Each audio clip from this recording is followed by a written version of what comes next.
There's a bunch of other things going on in the world of entertainment news, so we don't have time to cover as main topics, but we want to make sure that you guys are all caught up. So fact checker Jonathan proudly presents to you today's installment of the Movie News Feed.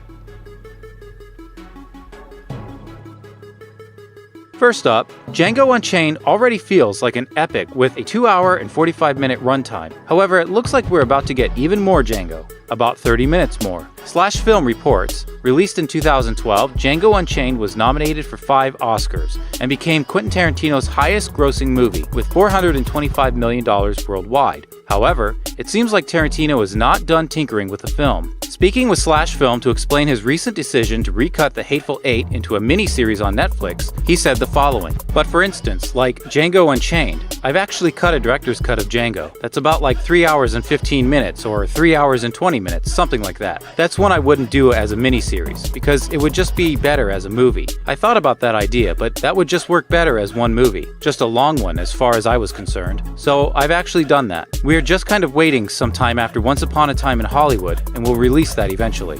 Tarantino still has to finish his next film, the star-studded drama Once Upon a Time in Hollywood, which follows a number of intersecting characters living and working in Hollywood in 1969. The film opens on July 26, 2019. Next up, Regina King is coming to Netflix with a new first-look deal. From Variety, the multi-year deal will see King's banner Royal Ties produce both films and series for the streaming platform. Her sister, Raina King, will serve as head of production for the company.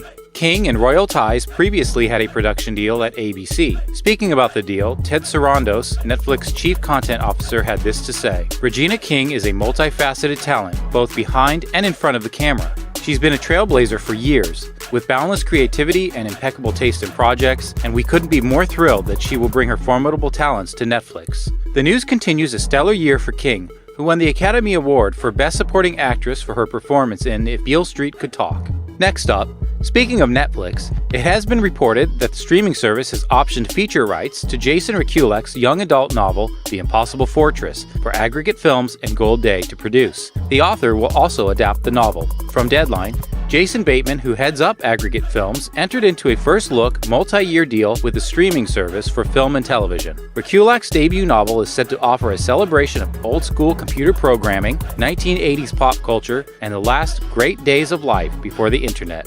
But those were the days of wine and roses.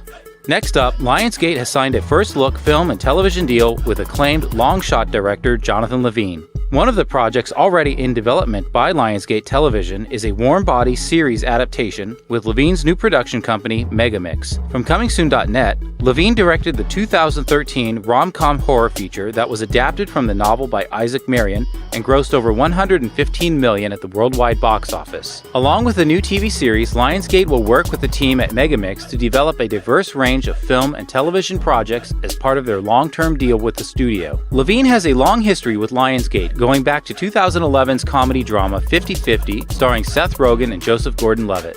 Next up, reboots often have an uphill battle when it comes to box office success, and this year's Child's Play is no different. One thing the film has going for itself is Mark Hamill's voice for the psychopathic doll. Outside of that, there are troubles aplenty, as Cinema Blend reports the new Child's Play is currently tracking for an opening weekend somewhere between 12 and 22 million.